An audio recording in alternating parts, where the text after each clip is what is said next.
الحاكم يحكمنا بشرع الله لا يحكمنا بالحكم. لكن الطاعة لله وللرسول صلى الله عليه وسلم لا دي مطلقة. مطلقة يعني ايه؟ يعني ملهاش حدود. تسمع قال الله عز وجل قال الرسول تقول سمعنا وأطعنا وفرضنا ربنا إليك المصير. فما فيش أي خيار لينا ومن غير ما تقعد تقول ليه؟ مفيش حاجة اسمها ليه مع الله.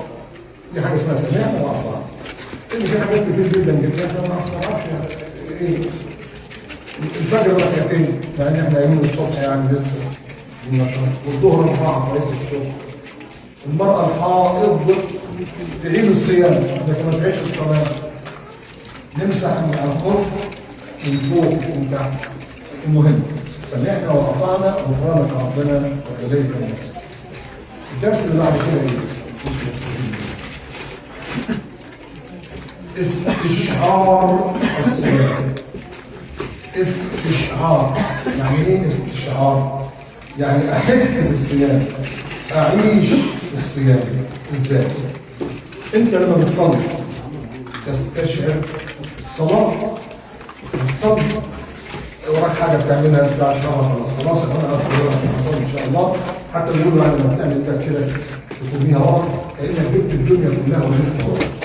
يعني خلاص انا بصلي واحد يكلمني ما اردش، واحد بتعمل مش هنا خالص.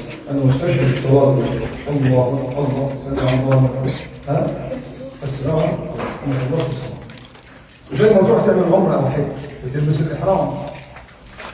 اول ما تلبس الاحرام نويت مستحب ان محل القلب يعني لكن العمره استفاد انك انت احرمت لله عز وجل ونويت اداء العمره او اداء ذلك عن نفسي وعن ابي اللهم تقبل مني واجعلها خالصه لوجهك الكريم واعني على اداء المناسك يا رب العالمين.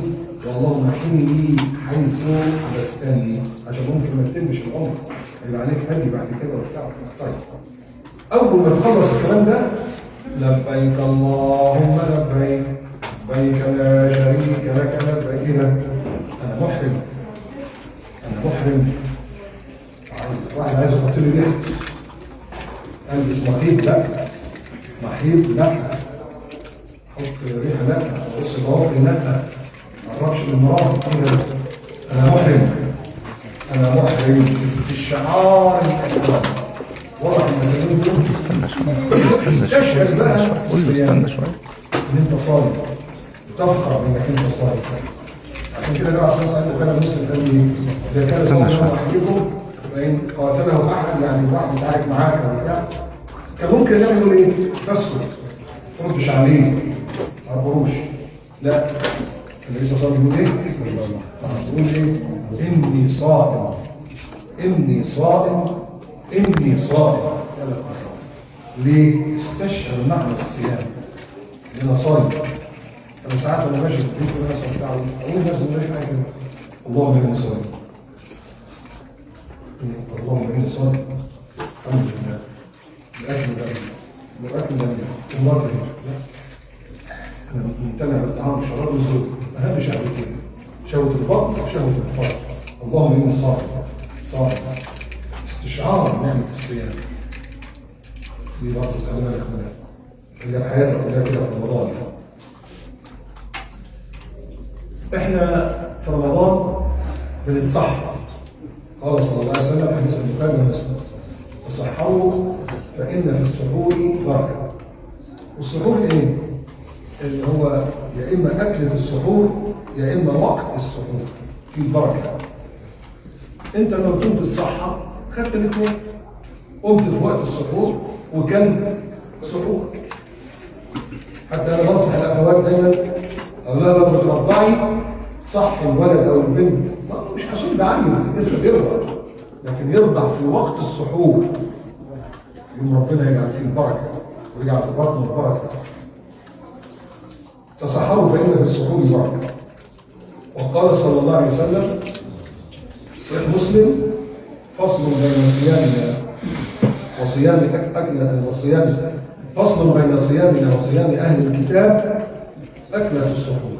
أهل الكتاب اليهود والنصارى بيصوموا يقول لك يصوموا على الحاجات اللي فيها روح لكن اي حاجه ثانيه ياكل، يعني ما ياكلش لحمه، فراخ، بيض، سمنه، دي عشان دي كلها فيها غول. لكن فول، فلافل، بطاطس، بصاره. الغريب يا اخي يقول لك يقعد يدب لما بطنه كده ويتكرع ويقول لك اللهم اني صايم. صايم فين اذا كان كرشك كده؟ طيب احنا في رمضان خلي بالك بقى، عد معايا بس الكلام ده، بنقوم من عز النوم علشان نتصحى.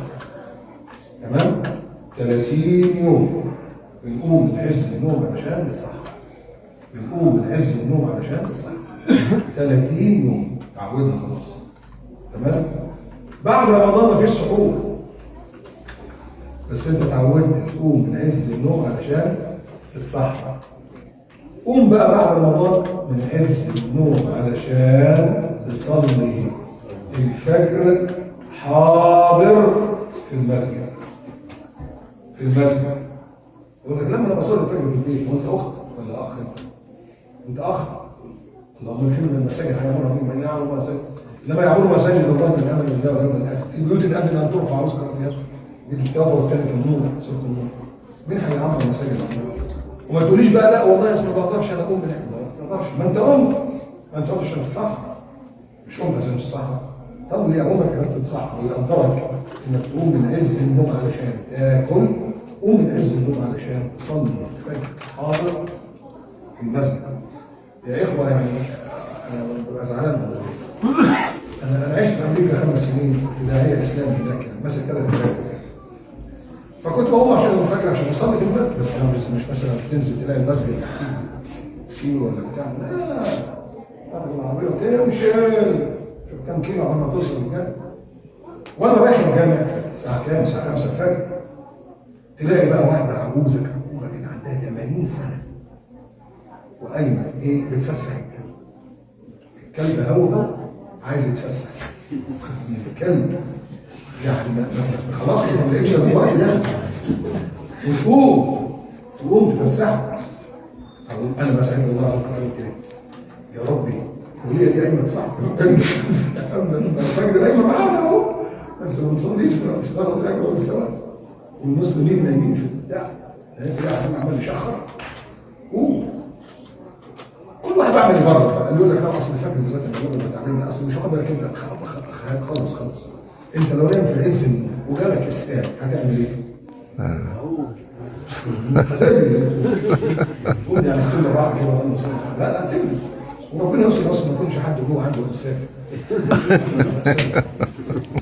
فقوم يعني قوم من عز النوم علشان تصلي الفجر حاضر. تاني ايه الدرس اللي بعد كده؟ ان انت لما ما تكونش بتعمل حاجه وعايز تعملها بتتدرب عليك. تدريب. مثلا لو انت عايز تطلع رخصه سياقه عشان تشتغل سواق تاكسي، بتروح تتدرب الاول. اللي بيعلمك بقى ايوه دبرياج ومش عارف ايه، دوس اكسلاتير، لا اقف، لا ما تقفش مره واحده كده، لا بالراحه يعني سنه كده، ايوه ارجع تاني، ايوه لا بالراحه. طب لما تيجي تاخد شمال خلي بالك مش تبص في المرايه، لا لازم بكتفك كده بسرعه، كتفك كده ليه؟ هنا بيسموها مايند اريا، منطقه العمياء. ليه؟ ممكن العربيه جنبك وانت بتبص في المرايه، لا المرايه جابت اللي وراها ما جابتهاش. انا غلط.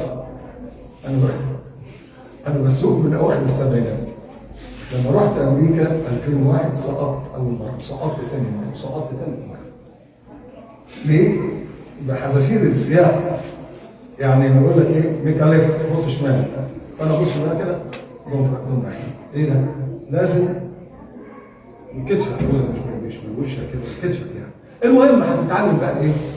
تقف تمشي، تقف تمشي، اقف، لا بالراحه، لا مش عارف ايه التالت، ما تشوف بقى انت كم مره هتقف. رمضان شهر التدريب. الفجر امسك، المغرب ارجع، الفجر امسك اكل وشرب زوجه، لا الفجر المغرب ارجع، بص بقى 30 يوم، امسك ارجع، امسك ارجع، امسك ارجع، امسك ارجع. تدريب.